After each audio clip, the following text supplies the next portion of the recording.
جب صلاحیت میں کمال ہوگا تو جہل کا تصور ہی نہیں ہوگا. تو ہذیان کیسے ہوتا ہے؟ جہل سے. وہاں جہل کا گزر ہی نہیں ہوگا. معلوم ہو گئے جو بھی نطق کے مقام پر فائز ہوگا وہاں نہ خطا ہو سکتی ہے، نہ نسیان ہو سکتا ہے، نہ ہذیان ہو سکتا ہے. صحیح سمجھ آ رہی ہے نا؟ وہاں یہ ہذیان ہو ان کا تصور نہیں ہوگا. اب یہ جو نطق کا کمال ہے، نطق کا، توجہ فرمائیں، یہ صرف الفاظ ہو، زبان ہو، مفہوم یہاں کافی نہیں ہے. مفہوم ہیں، الفاظ ہیں، زبان بھی ہے، پھر بھی ایک شے کی ضرورت ہے جسے آواز کہتے ہیں. آپ کے پاس مفہوم بھی ہے، زبان بھی ہے، الفاظ بھی ہیں، تو پھر ان کے لیے کس کی ضرورت ہے؟ آواز کی. اور آواز قائم بذات نہیں ہوتی. آواز بھی خود قائم بذات نہیں ہے. آواز بھی آگے ایک جوہر کی محتاج ہے جسے ہوا کہتے ہیں.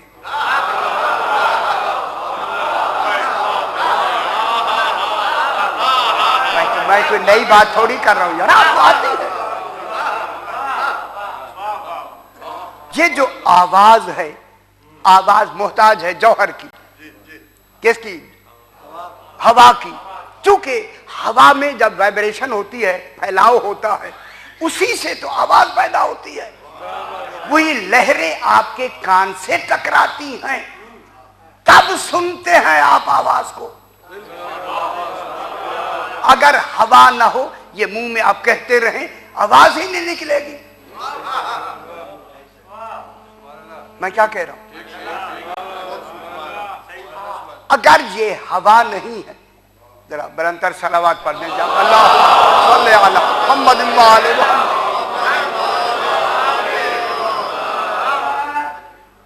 میرے خیال میں آپ کو گھبرانے کے لیے تو نہیں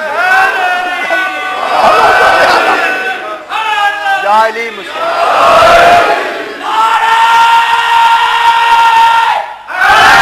یا علی مسلم. مجھے کسی منزل تک آپ کو لے کے جانا ہے تاکہ ایک بہت بڑا مسئلہ حل ہو. مسئلہ اب جب ہوا میں وائبریشن ہوتی ہے تو اس سے کیا پیدا ہوتی ہے؟ آواز. وہی صوتی ارتعاشیں جو ہوا کی لہریں ہیں وہ کہاں سے ٹکراتی ہیں؟ یا میری آواز جو آپ سن رہے ہیں یا آپ کی میں سن رہا ہوں، یہ وہی لہریں ہیں ہاں جو کان سے آ کے ٹکراتی. اگر یہ ہوا نہ ہو تو آواز منہ میں آپ بولتے رہیں، آواز نکلے گی. آواز منہ سے باہر ہی نہیں نکلے گی.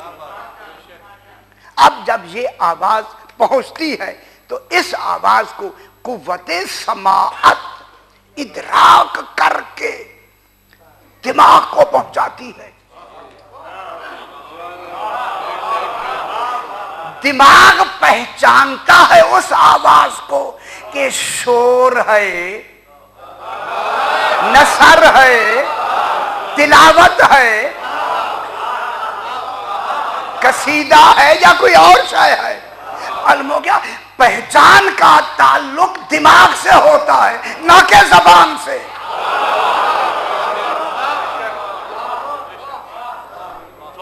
یہ کون نتیجہ کون نکالتا ہے؟ نتیجہ کون بتائے گا؟ دماغ. دماغ ہی فیصلہ کرے گا. یہ جو آواز اس کے قوت سماعت نے اس کو دی ہے دماغ کو، دماغ فیصلہ کرے گا کہ یہ کس کی آواز ہے. ابھی جو آپ کے کان میں آواز آتی ہے تو کان تو نہیں بتاتے، کان آواز پہنچاتے ہیں. اور یہ فرما رہے فیصلہ کان نہیں کرتے. صحیح کان قوت سماعت لے کے اس کو کہاں تک پہنچاتی ہے؟ دماغ تک. دماغ فیصلہ کرتا ہے کہ یہ کس کی آواز ہے، صرف شور ہے یا صرف آواز ہے، کلام ہے، قول ہے، نثر ہے تو سارے امتیازات کون کرے گی؟ دماغ. ٹھیک ہے. معلوم ہوتا ہے جب ایک نطق کا کمال دماغ تک پہنچتا ہے، دماغ ہی نے فیصلہ کرنا ہے. یہ آواز کس کی ہے؟ اب میں جملہ کہہ دوں اگر آپ میرے ساتھ ہیں. اب یہاں پہ پہنچ کر میرا دماغ بھی اس منزل تک نہیں پہنچ رہا جہاں جناب علی فرماتے ہیں ہوا یقولو لا بلفظ، وہ کہتا ہے مگر لفظوں کے ساتھ نہیں. آقا جب آواز ہی نہیں تو نے کیسے سنی؟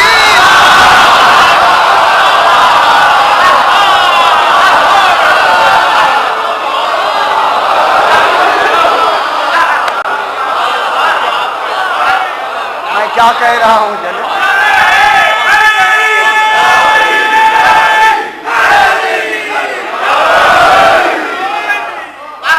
میری مدد فرمائے نا یار، آپ مدد فرمائے نا میری.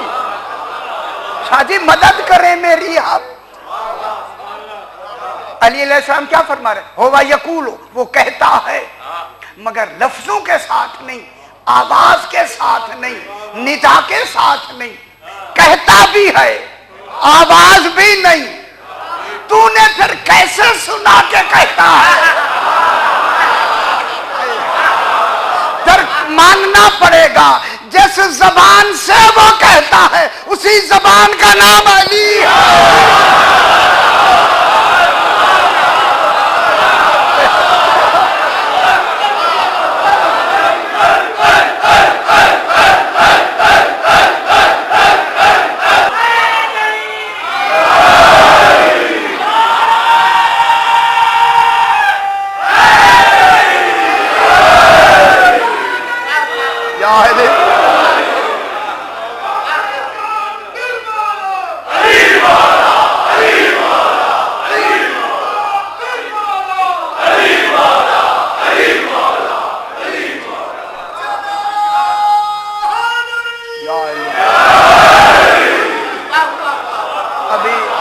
ابھی ہاتھ میں نے ہولا رکھا ہے.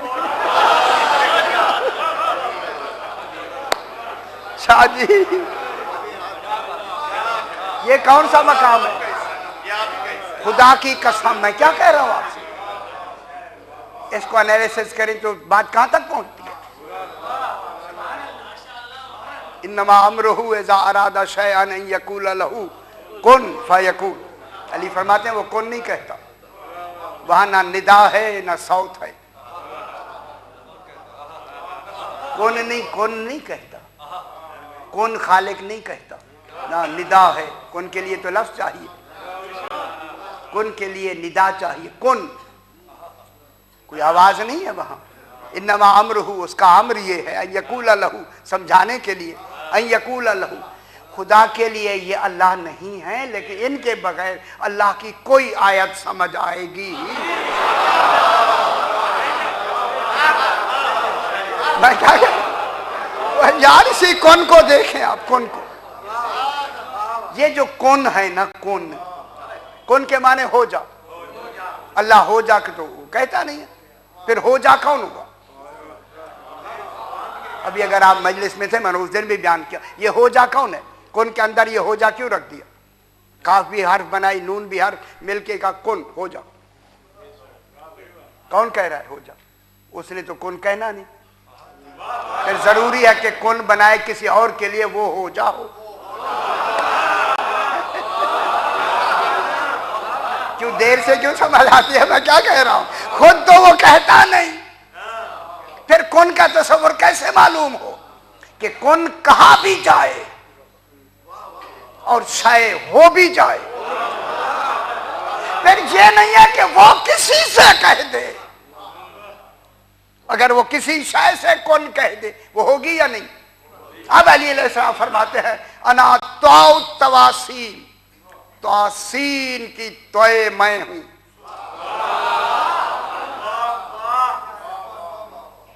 چلیے انا ہاؤل حوامیم، حامیم. حامیم کون ہے؟ اچھا یہ بھی اب بتائے جائیں. حامیم کی ہے میں ہوں، حامیم کی ہے میں ہوں، یہ کہہ کے فرماتے ہیں حامیم کی ہے میں ہوں، یہ کہہ کے فرمایا انل کافو، میں کاف ہوں، انل نونو، میں نون ہوں۔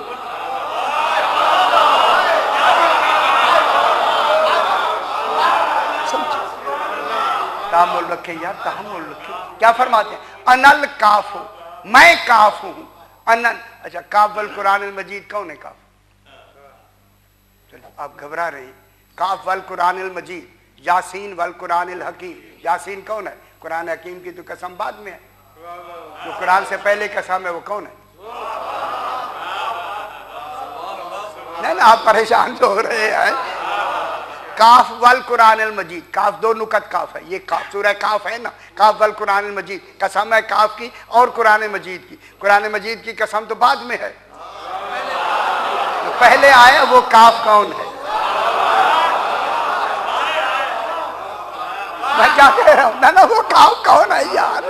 یاسین کون ہے؟ سرکار ہے یا نہیں؟ کاف کون ہے؟ جناب امیر ہے، سرکار علی کاف ہے۔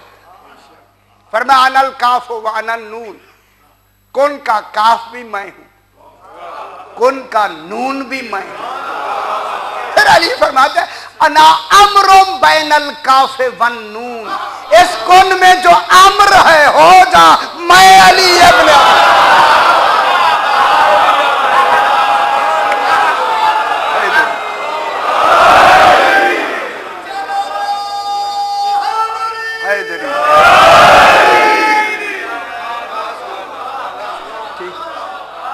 کوئی یاد نہیں چاہیے۔ اب جس معیار کا دماغ ہوگا اسی معیار کا نطق ہوگا۔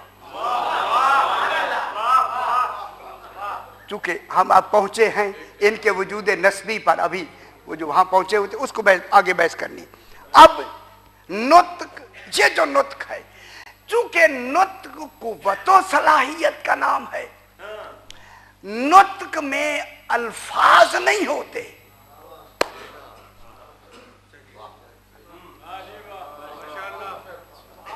الفاظ وہاں ضروری نہیں ہوتے، اس میں کیا ہوتی ہے؟ صلاحیت ہوتی ہے، صلاحیت جو آگے پہنچائی جاتی ہے۔ اب میں دوسری بات کروں، یہ آپ مجھ سے زیادہ جانتے ہیں جو حضرات اس فن کے ماہر ہیں، اگر مجھ سے کوئی کمی رہ جائے مجھے ضرور بتائیں تاکہ آئندہ کے لیے ہم بھی محتاج ہوئیں۔ یہ ٹیلی پیسی میں کیا ہوتا ہے؟ یہ ٹیلی پیتھی ہوتی ہے، اس میں الفاظ نہیں ہوتے، مفہوم ذہن سے ذہن میں پہنچایا جاتا ہے، درمیان میں کوئی شے واسطہ نہیں ہوتی۔ اب اگر یہاں تک سمجھ آئے، اب میں جملہ پڑھتا ہوں، وَمَا يَنْطِقُ عَنِ الْهَوَىٰ إِنْ هُوَ إِلَّا وَحْيٌ يُوحَىٰ، رسول جو نطق کرتا ہے، نطق وہی تو وہی ہوتی ہے۔